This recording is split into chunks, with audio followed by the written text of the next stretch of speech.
And now to the Inflation Reduction Act. It includes huge subsidies for the transition to green energy. It pays for an additional 87,000 IRS agents to collect your taxes. And in the words of one respected nonpartisan budget analyst, it would have, quote, no meaningful effect on inflation. We spoke earlier with the Republican congressman from Georgia's 1st Congressional District, Buddy Carter. Welcome to Centerpoint, Congressman. Oh, thank you for having me. First of all, your general reaction to this bill? Well, generally speaking, they call it the Inflation Reduction Act. I call it the Inflation Acceleration Act. The last thing that you need to do in this economy right now is to put more money into the economy. Let's face it, we've got inflation because we've got too many dollars chasing after too few goods. This is only going to put fuel on the fire. Not only that, but the other things that it does, prescription drugs, they're going to kill research and development at a time when we can at least afford that. We don't need to do away with research and development here in America. And that's what the prescription part of this bill will do. It will kill the incentive for companies to invest in research and development at a time when we need cures for ALS, for cancer, for Alzheimer's. Diseases that are going to cost us trillions of dollars, and the emotional strain that this is going to put, these diseases going to put on our society, that too is going to be a high cost. So that, along with what they're doing with the IRS, hiring 87,000 IRS agents, well, let me guess, they're hiring those so that they can make sure that you get your refunds quicker. I don't think so. They're going to be going after people like me and you, people who make less than $400,000 a year. Well, they expressly say, as you're well aware, that they're not coming after people who make under $400,000 a year. Why do you disbelieve that? Well, there was an amendment offered in the Senate that would have said that no an audit shall be performed on those who are earning less than $400,000 a year. They rejected that. That tells you right there, they have no intention whatsoever of doing that. You know, Joe Biden has said time and time again, we're not going to raise taxes on those making under $400,000 a year. Yet it's a blatant lie, because they are doing just that. They're raising taxes on people who are making less than $400,000 a year. And how are they doing it? Hiring 87,000 IRS agents. You know, I'm a big Atlanta Braves fan.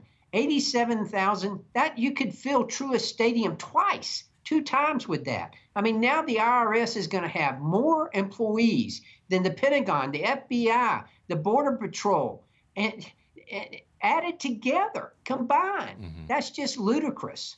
Is it a concern of yours that the IRS will become politicized, that they'll go after political enemies?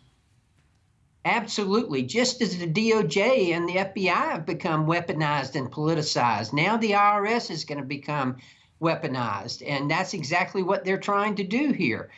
Look, I was a small businessman for 32 years. I got audited twice. Now, both times it turned out okay, but I can tell you the emotional strain, the time that it took me away from my business. That was devastating to my business, and it really did. It was very, very difficult. That's what small businesses are going to be having to go through now. Joe Biden is no friend to small business. In fact, he is the enemy of small business. Let me read you this quote from the New York Post, which suggests that there really is no need in this country at the present time to collect more taxes than the federal government is already collecting. Quote, this year, Washington will collect a record 10.6% of the economy in income taxes and a projected 9.8% of the economy for the next decade. This is a nearly unprecedented level of federal taxation. Upper income taxpayers are still shouldering most of that tax burden. The highest earning 20% of taxpayers will earn 60% of the income this year, yet pay 76% of all federal taxes, including 93% of income taxes. How do you react to that?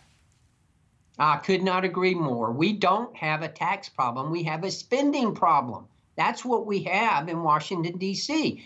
You know, you would think that the Democrats, the majority party, would have learned their lesson through the American Rescue Plan. A lot of economists say that alone raised our inflation rate 4 percentage points, but they didn't learn their lesson. Now they have passed this Inflation Acceleration Act.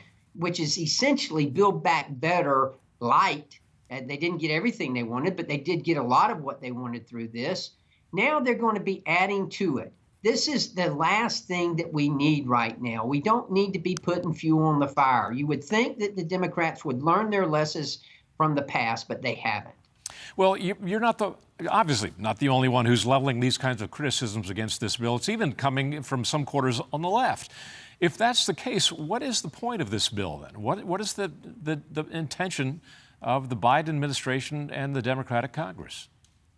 Well, I think what they do is they consider this to be a win. And yes, it does achieve them being able to spend money on some of their Green New Deal policies. Look, you know, they are passing all of this legislation to try and put forth, encourage people to buy EVs, as if we've got $60,000 lying around that we can go out and buy an EV with.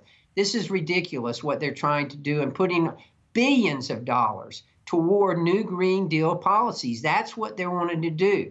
And at the same time, you know, they're doing more harm. I'm a healthcare professional, a pharmacist. I subscribe to the Hippocratic Oath, which says do no harm. They are doing just the opposite. They're doing more harm here. Congressman Buddy Carter of Georgia, this is your first appearance on Centerpoint. I always make it a habit of asking our first-time guests to come back. Good stuff. We really appreciate it, sir. Yes, sir. Thank you.